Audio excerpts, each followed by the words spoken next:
and then my friends. The second time, we are going to have another talk. We will settle down the talk. And we will consider 3 times on.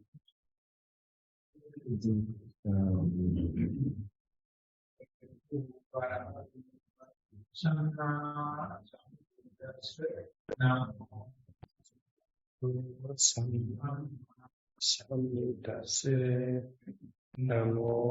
tassa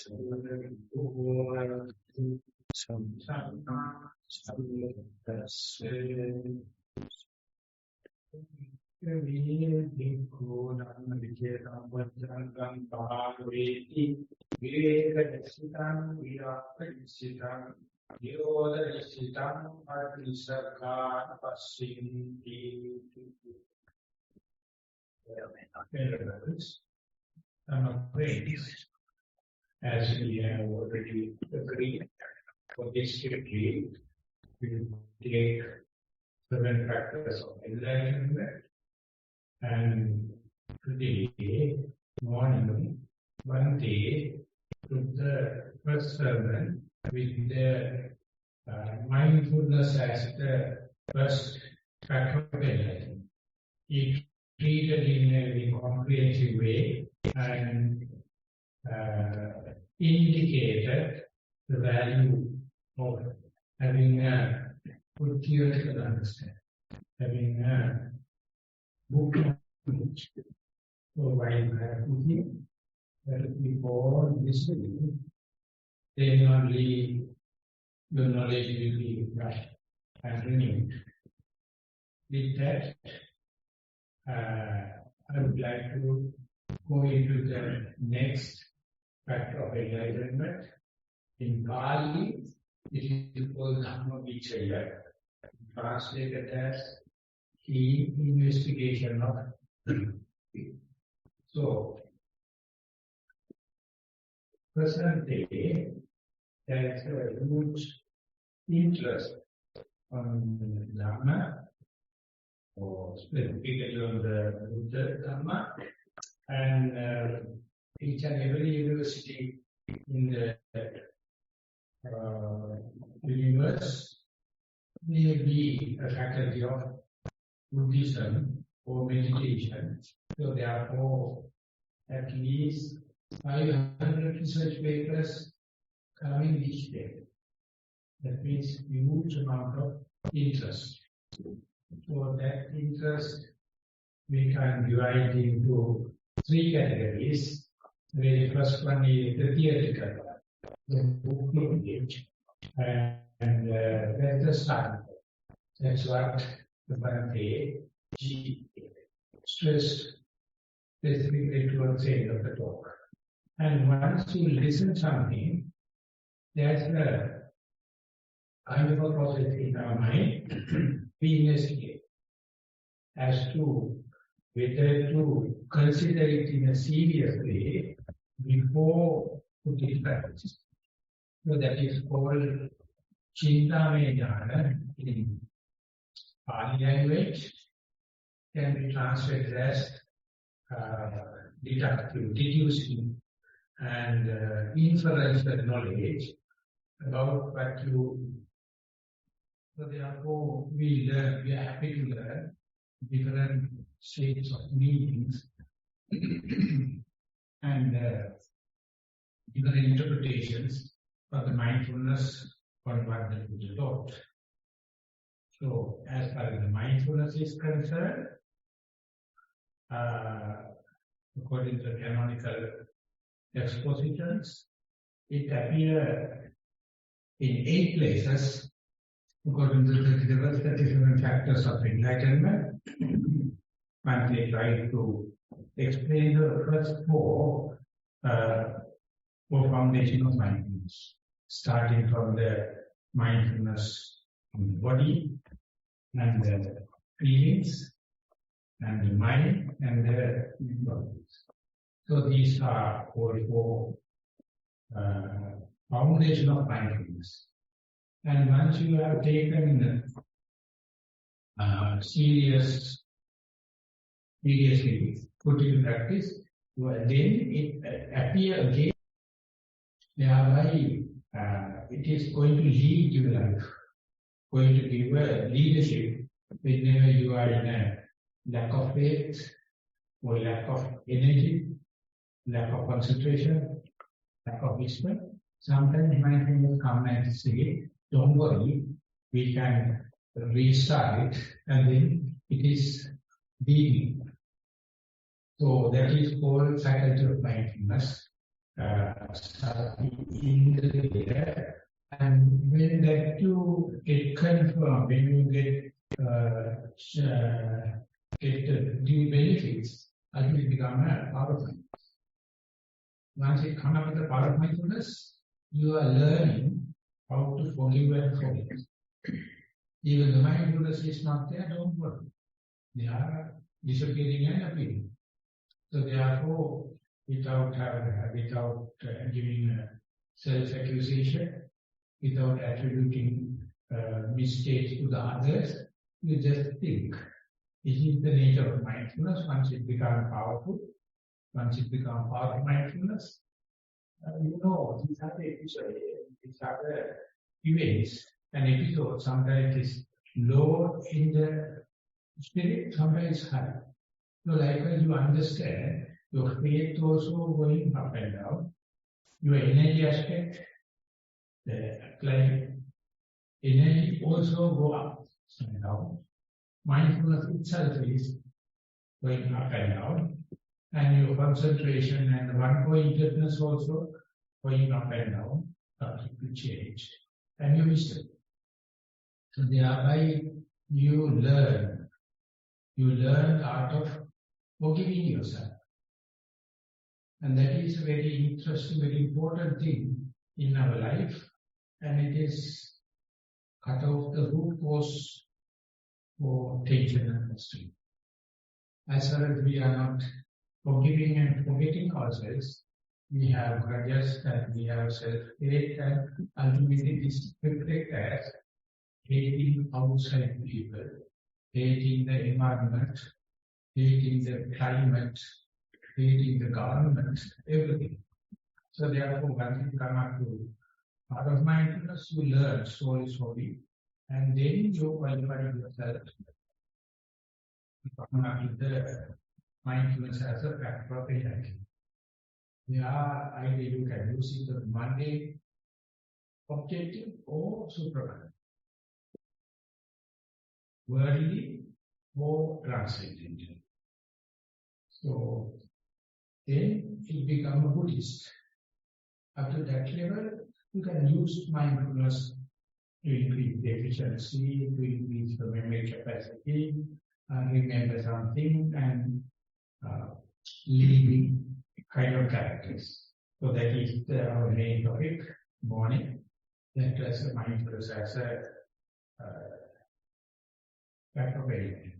Then it is leading to Noble Eightfold Path, the Sammasati, the broader mindfulness, diversified mindfulness, and that is how it appears 8 times in the poetry for 37 factors of enlightenment.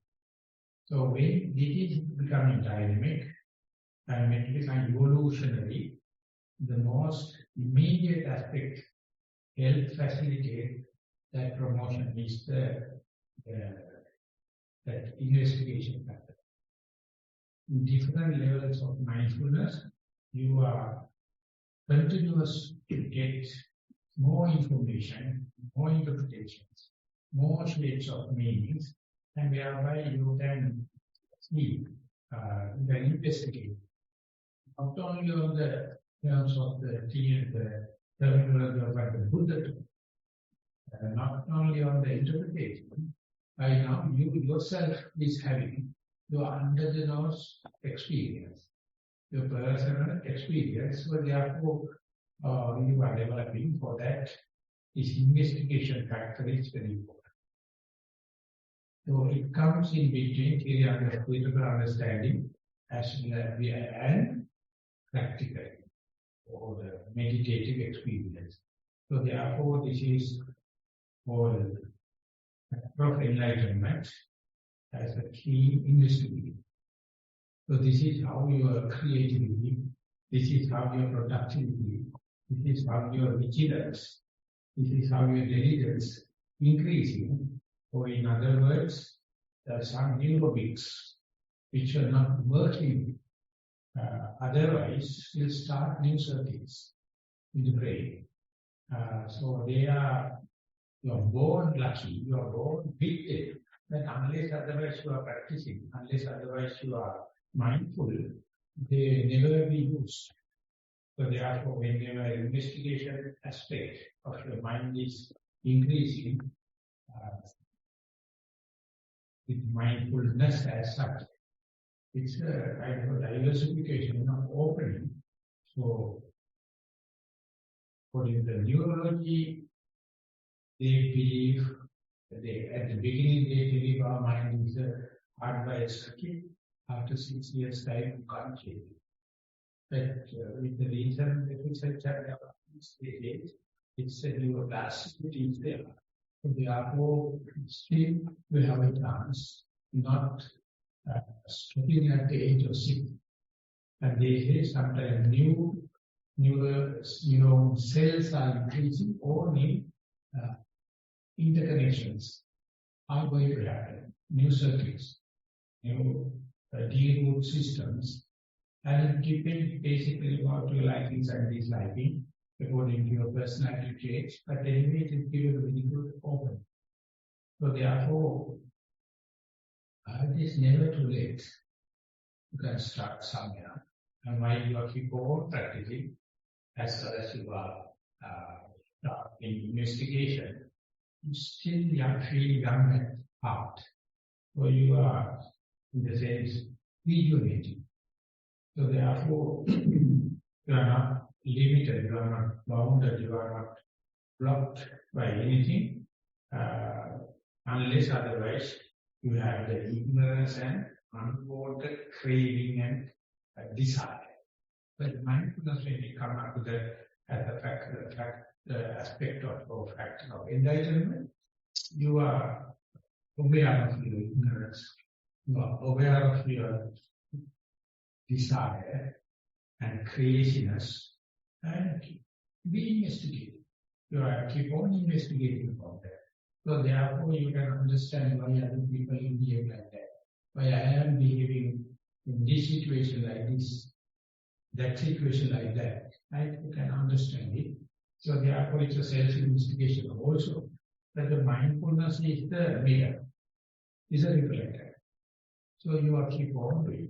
So to come up to that level, to develop to up to the Bodhanga level, is starting with number of stages.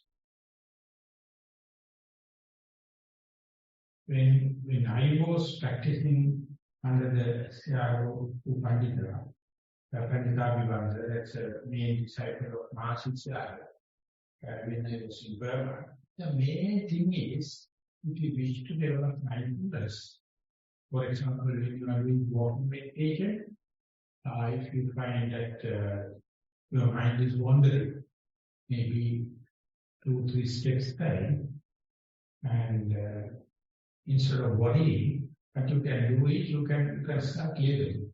When you are keeping the left leg, you label it as left. When you are keeping the right leg, you label it as right leg. And that will help organize you to increase the number of steps with this labeling. And still, if you wish to sharpen it and increase it, you can label 2-3 times. When you keep the left leg, you keep left. And then when you are keeping the right leg, you mentally not, or mentally label as right. So that there is no chances for wandering mind to come. And no chances for outside sounds to listen. No chances for mind to be worried about the other pains and other feelings, because it's labeling aspect. So it gave quite a change in the meditation world together with this labeling. So this labeling is called as, in Pali, vitaka. Applying mind. You will keep on applying to the left leg.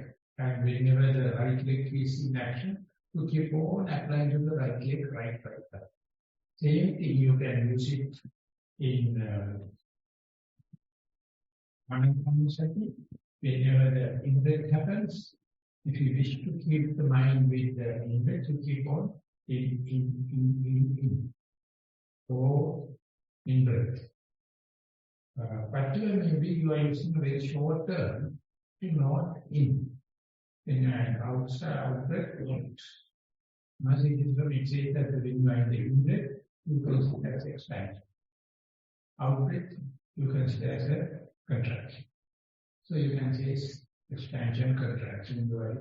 Whenever the in-breath happens, your chest area increasing, the abdomen increasing, you can feel that with your attire, your clothing. So you can say expansion, contraction, expansion, contraction. Or if it is still unruly, you can do expansion, contraction.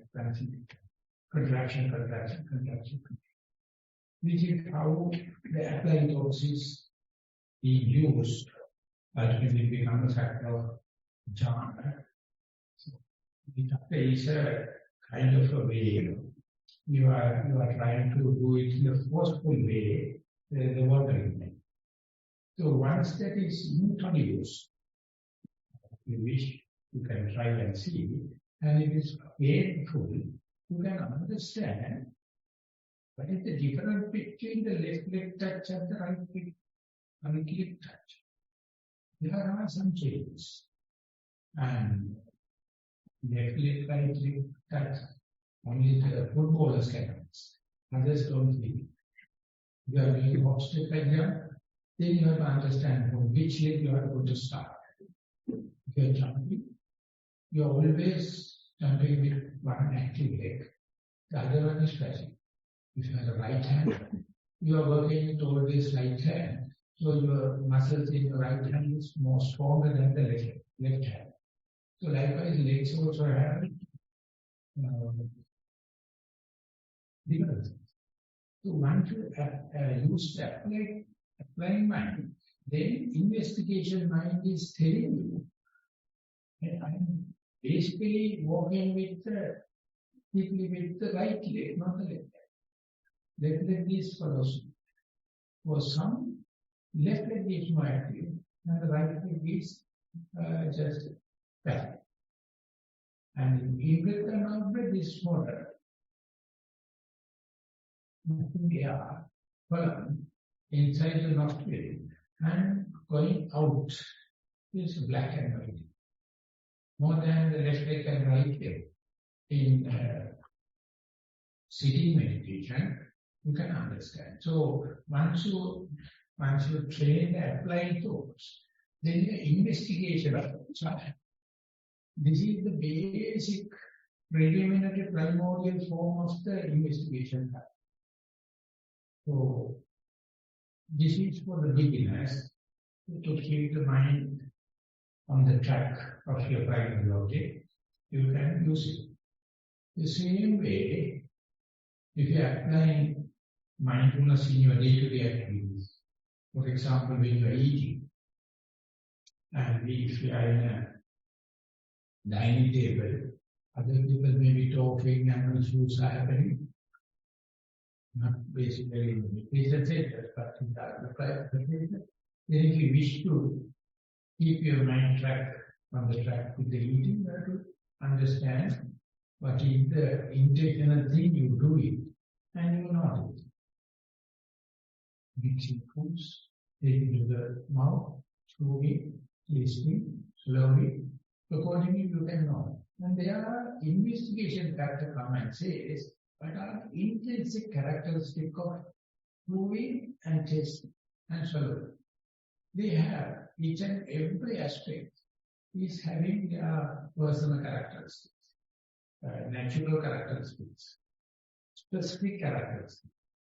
So therefore, it is called, according to the Western terminology, it's called thin slicing of time. One by one, small activity, you note it, and then you understand how does that will change from the activity next to happen, and what will activity go. So that is the investigation factor. It is a specific character in the human mind. That is how we can cut off these samsaric bondages. So you have to go deep into that is called reductionism. Cut into small pieces. More you cut, you can understand this subatomic particle is different from that subatomic particle. When everything comes together in the system, it is insignificant. But once you cut into, there are specific characteristics. There are intrinsic characteristics. So that is helpful for you to go into deep. That's called vichara. There is an investigation factor, but we are not mobilizing unless otherwise you become mindful. You become autopilot. Naturally happen, and you are not promoting. So therefore, we being meditators, we can make use these tools, labeling and understanding the difference between different aspects of our phenomena, different materiality, how the earth element is different from the water element, the hardness and the cohesiveness. Very interesting. It's yet another aspect of physics. You are using with your body. You are using here, now, I am. Whatever come along with your present moment experience, you are not swallowing as a bulk. As much as possible, you cut into pieces, split into, thin slicing. And there you are utterly engaged. More you label, more you know and investigate, more you become close and close and close with the object of meditation and meditating mind. The distance between the object and the mind becomes less. So, lesser chances for the wandering. There's lesser chances for listening other sounds, lesser chances for worrying about the other different feelings that you can focus on that. These are the primordial way you are promoting the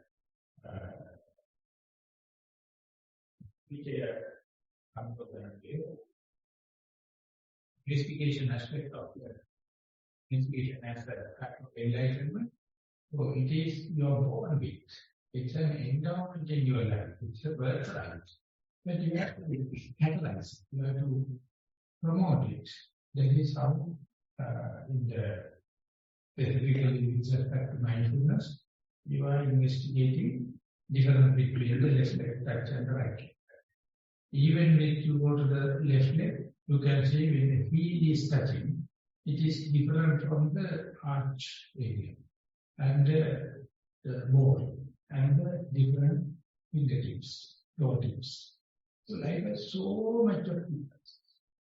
And each and everyone keep you very alert, keep you very vigilant, keep you very diligent to the present moment.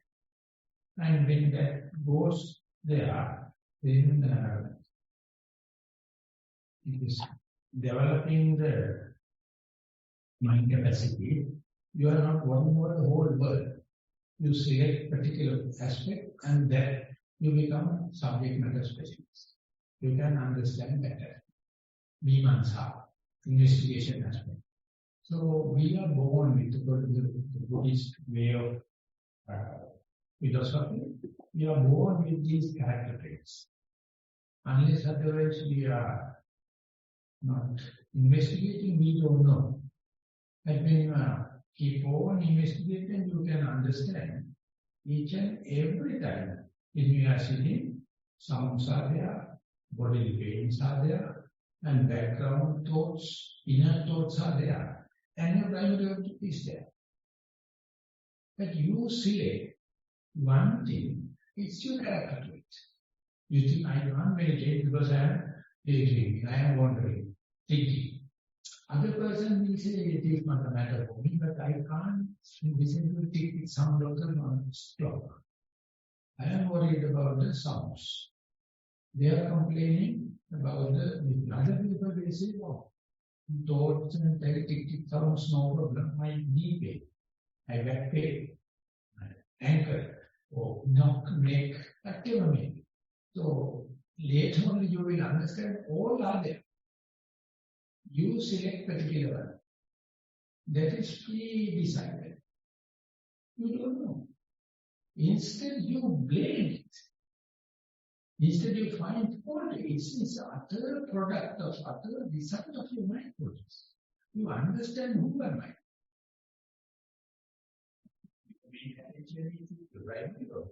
But we do this vitakka vichara or investigation, you can understand each and every time you are interact with primary object. It is not so simple. It's like driving a car in Sri Lanka, not in India. You have the track and you are very safe. But go to Sri Lanka and learn how to drive. You have to go to India. In Sri Lanka, we have people. You don't know. Because accident happens, they run away. You don't know. You run away. And motorbikes, and dogs, and cows, all the reptiles. They are living on the road. I don't care, I don't mind the driving. Likewise, when the primary object in a busy street, very difficult, you are not a sheep, you have no sport. You bite the table. So there you find that always the street is missing. And your efficiency must be not to make up with an accident. Otherwise you have to pay 50% of the charge. Because of you have not avoided the accident. But in meditation, you are learning our mind is always busy. It is always a monkey mind. It is not a female monkey mind or male monkey mind, it's the elder's monkey mind or younger monkey mind. Everyone exactly the same. So the Buddha is teaching us how to drive, how to take it amidst of all the difficulties. Oh, it's a task. So therefore you must have prepared mind, be ready, and then don't expect the whole street, the whole practice for you. No, many things can come. And you have a particular way of complaining about one aspect. That is your personality. And it is, you have no choice. You are born with it. But if you do not know, you are, and if you know it, then easy for you to learn, easy for you to understand what to do and when to do and how to do, kind of thing. Therefore, the knowledge about our likings and disliking, our selection criteria, unless otherwise you are mindful, you are not aware of who am I. And by you are mindfulness, this investigation factor or aspect of that investigation, we are born with. It's a birthright. So you have to catalyze it. And then only the inquiring mind is increasing. And the difference between samatha meditation, that is the concentrated meditation, and the vipassana, the insight meditation is, in samatha, we are calm and down. But in the vipassana, we are investigating. So mind is not merely calm down, it is becoming very active, becoming very dynamic. So nowadays, that functional MRI scan and the EMG machine And when you start, then you can check your brain while you are meditating, maybe 40 minutes. And the brain gets started, you have one row here, and it reads what are the waves emitting, alpha, beta, gamma, theta kind of. And each machine meant for some other job, but you can put that into the meditator on experimental ground, and you can read the mind. And functional MRI scan, they have 64 number of probes everywhere. So you can read it. And there they found some aspects the brain is calming down. In some aspects, very dynamic. The inquiring mind is dynamic. So they do not know how to interpret because the investigators and the doctors are not meditators. When you go to Wikipedia and search it, their interpretations are different.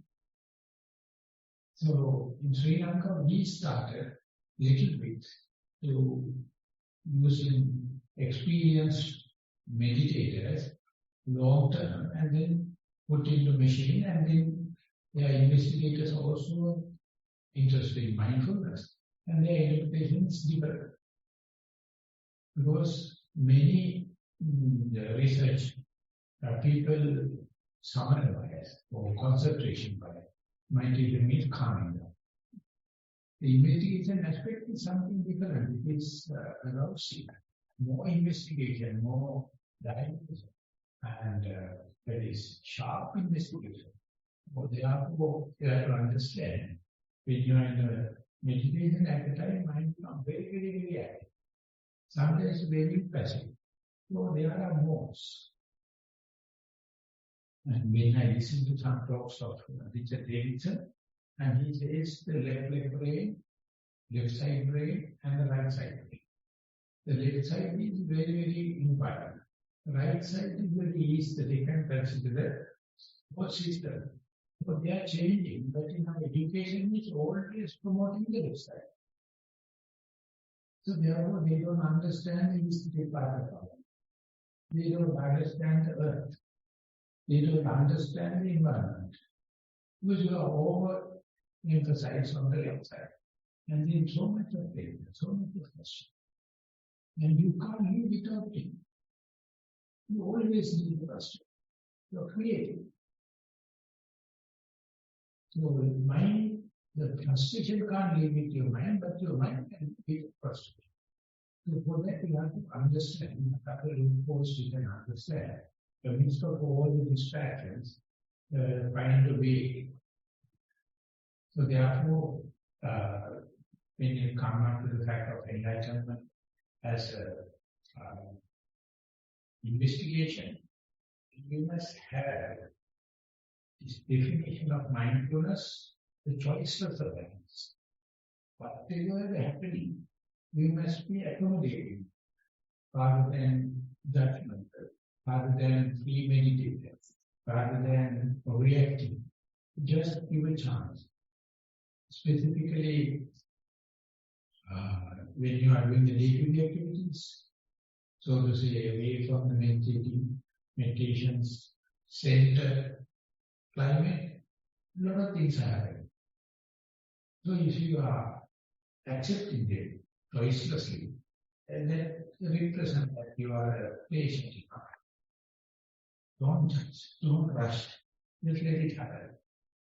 Look, every event, it carries a message. They have kind of a notion instead of reacting. So investigation aspect is always inviting have more observation and less inferences. Let it happen again and again, just observing without interpreting.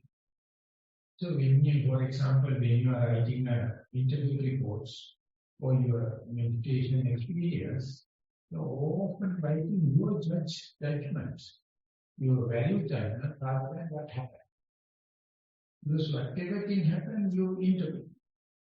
Ultimately, you think that is the most fair, the most balanced interpretation.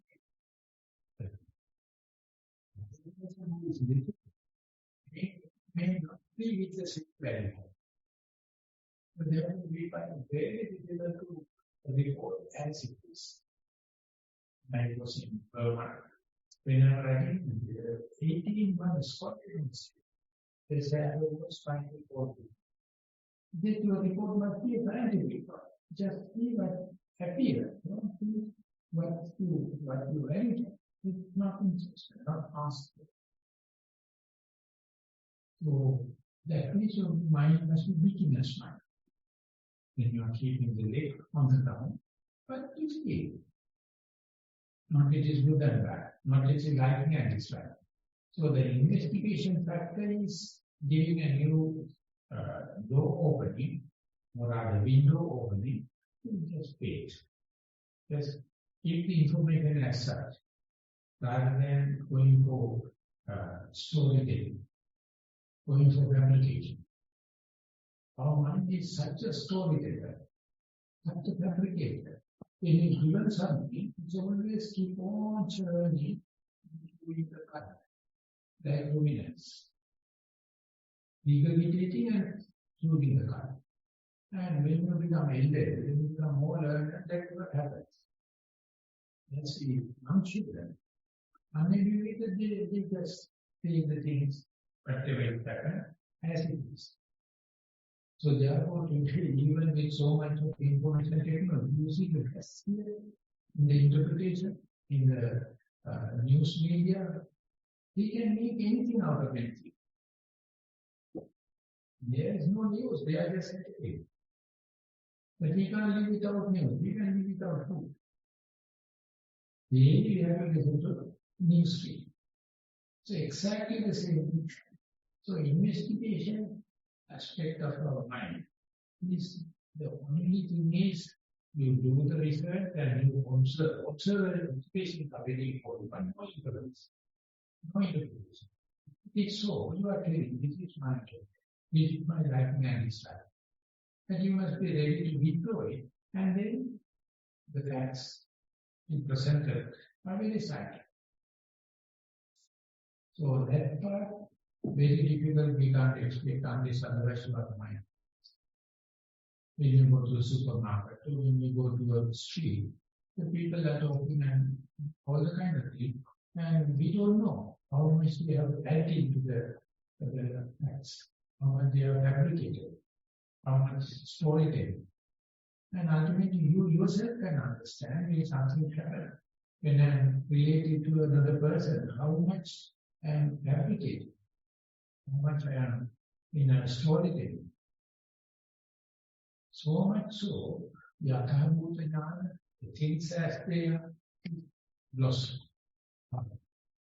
So therefore, you have to see things, just to see things as they are. You must have the capacity to relate it, or report it to someone as it is. So there you understand more and more, you go into the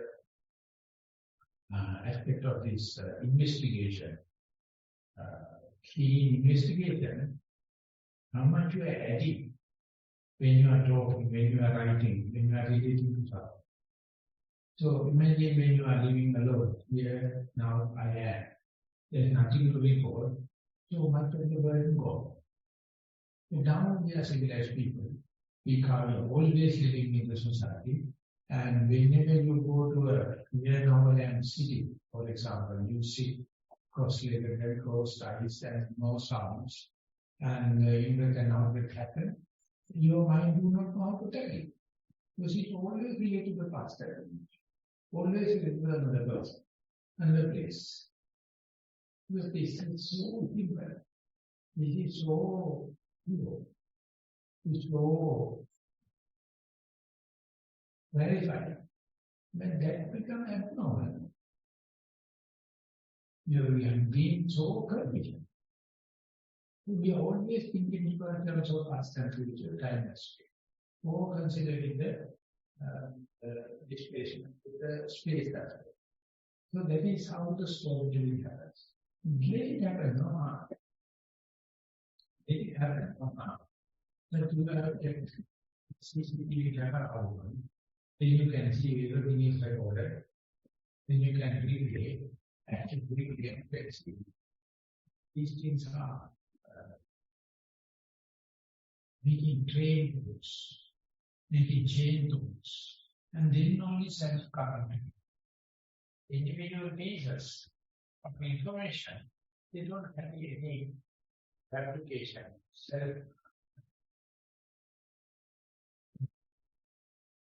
some totally only self-having.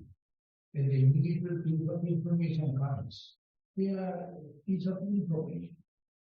There is no story there. There is no fabrication. So our life is, unless we become mindful, it's just simply, just a story. Very interesting. With your story, you can witness. And then still you are, when you are in the society, you are in this kind of making so much of complicated, because we have some kind of a desire. We have a kind of ignorance. So therefore, we are always ignorant. We don't know how to present things as they are. And there's a very good investigation, there's a very good teaching of the Buddha. Even the real facts are not interested. Monotonous. So therefore, you have to fabricate. If you wish to sell, you have to do marketing. You have to have advertisement and the coverage and the brand names and the price tags and the nutritional information. Then only it becomes product. Commodity. The things as they are, the breath as such, very good. So when you are keep on, for example, once you become a fairly media senior meditator, you can be with the breath. 2 minutes, not only 1 cycle or 2 cycle, not 2 seconds, 3 minutes. Then you are naturally fall asleep. You sleep. It is boring. It is boring. Very monotonous. You can understand what is this? Why I am so chasing behind the independence. When you are walking, and you will see that walking is happening effortlessly. And you are swaying. You can't keep the track. And when you are eating, you mind your own eating, the food is completely different. When you are taking a bath, when you are brushing your teeth, we try to be mindful. Of course, when you become a fairly senior, when you become consistent with the particular thing, then you can understand how much these things are happening in the autopilot world. And we are like rat race, we are like guinea pigs.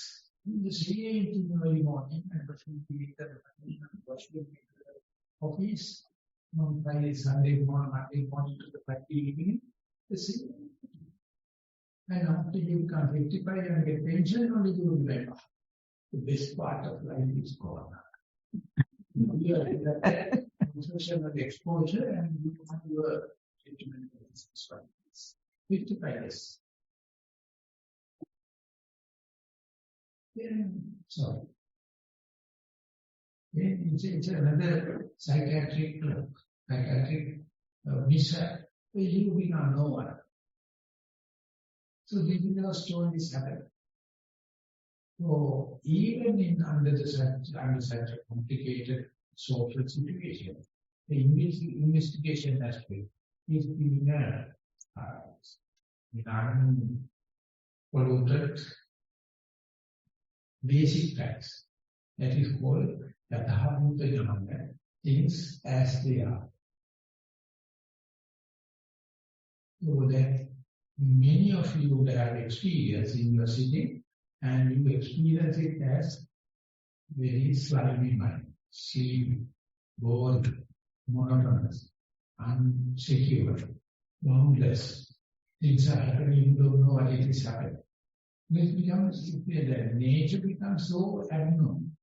Abnormality becomes the norm. So this is how it happens. So therefore you have to first listen. I am talking basically with respect to mindfulness. What is mean by mindfulness? Very difficult to define. We said I am a process. Ever evolving. And when you keep on listening, you can understand different shades of meaning. And there you can understand how much it is embedded, how much it is incorporated into the present moment, not distracted along the time dimension and the space dimension. And there you can understand that now you have some kind of a base, some kind of a foundation of your mindfulness. And then you can see as the mindfulness gaining the ground, learning the definition and the diversify, the structural changes in the brain happen. Earlier, even the scientists, they were hesitant to understand this mental process of mindfulness can do physical changes, structural changes. Now America is beginning. Massachusetts, Bahrain, the universities, they have faculties, they are checking. And one day, I think in the Bahrain Massachusetts, this was Dalai Lama came, and they put a very senior yogi into the functional MRI scan and told, the first minute you are doing the recollection of the virtues of Buddha. The second moment, the loving kindness. The third moment, the compassion. Fourth minute, the free man. Fifth minute, insanity. And concentration, like given a mini retreat within 6 minutes. And then take the brain chart and showing that to the His Holiness Dalai Lama. He said now, by putting into the machine, the control room can understand what is happening each brain. And if it is happening for 1 minute, so much of permanent changes. If it is happening for 1 hour, if it is happening for 10 hours, changes are happening. And it has gone into the RNA DNA. Solomia or enzyme is happening whenever you become man. We are not mindful in the monkey mind, it is not happening. The tolerance is responsible about your senility. If you are mindful, you become rejuvenated, efficient. So likewise happening in the split second, happening in the each and every cell, or even in the brain. So therefore, it is not just the mere mental game. More you practice, the more it is become automatic, more incorporated into your genes and incorporated into the brain. But these days, with some scientific teachings, even if it is goes to your genes, if you become enlightened, your son will not be. There's a small configuration change, but it is not going to the next level. It's limited to your own life. And the only way you can share with others is by teaching them, telling them, this is mindfulness, each and every human can practice it, please practice. But it depends whether you believe it or not. If you are believing, it goes into the investigation type. The inferential understanding, or deductive, deducing, and the rational understanding. So they are the only people take this lab and adjust their idea to give more and more chances for mindful kind of activities. And the basic thing is that to live with mindful people. You have to listen to mindful talks. and to live in a good atmosphere, good vibration. And my teacher, when we were Nissarana, used to say, even if you are not meditating, if you are living in a good vibration, you get benefits and contagious. If you are living with the well-behaved, good meditators, you get that induction kind of understanding. That is why these kind of centers, when you come, you get feeling. You can't have that at home. But of course, once you become very senior meditator, you carry this out wherever you go. The small areas. But this, when you are planning a meditation center, we look for the atmosphere, calm and quiet. And anyone who comes can feel it. So therefore, I am interested in meditation about maybe 40 years. And reading and living with this kind of people. And now there is a kind of growth,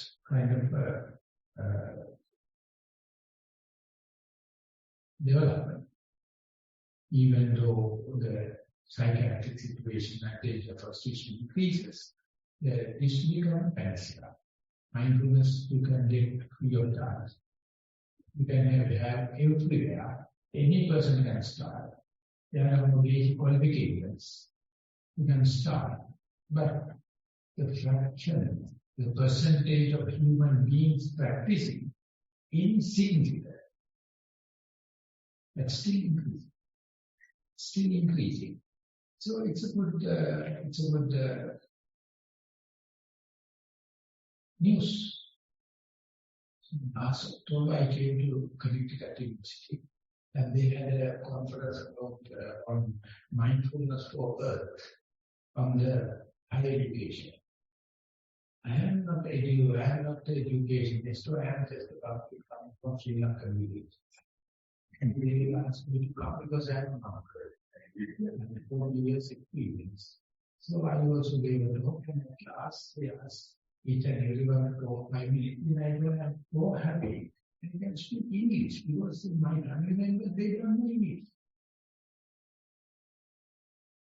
In English in Sri Lanka is a prestigious thing.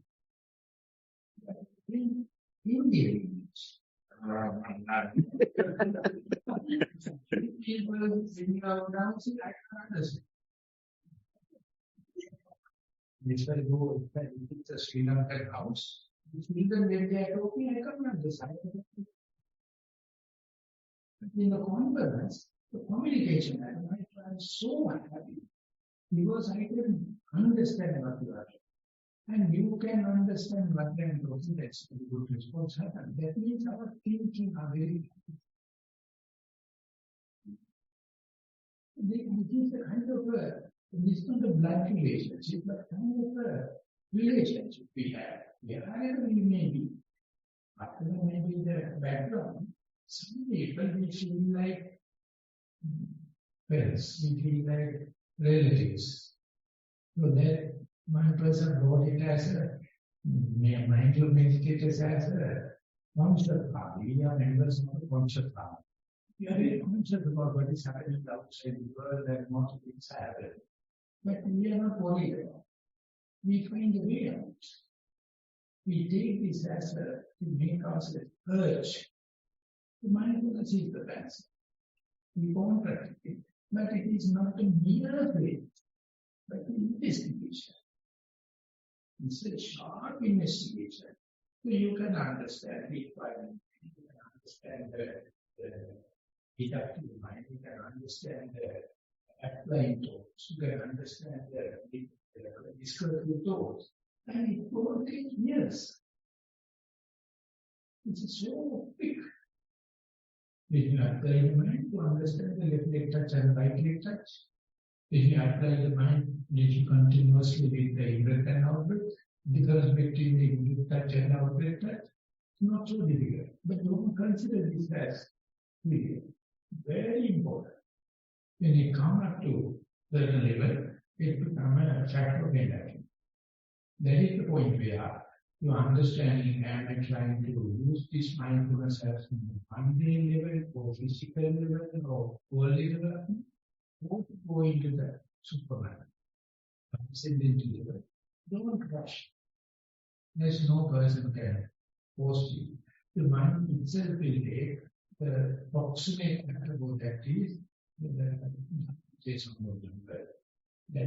investigation aspect of my enlightenment. Buddha is never forcing.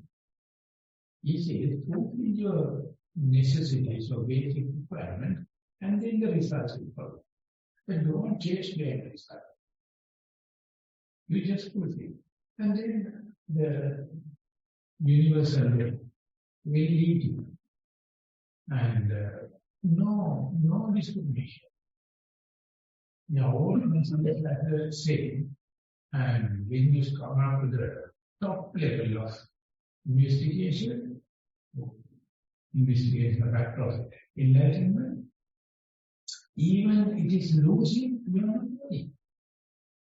Even if you are gaining huge momentum potential, you are not in it. Because you know how to balance it without going to extremes. That is how the human nature comes. The maturity coming in, the personality coming in. So I think these things with this, you can experience it without and try to incorporate it into your way of life, incorporate it into your livelihood, and hopefully you can share it one another person. With that remark, I would like to sum up today's talk. Thank you very much for listening.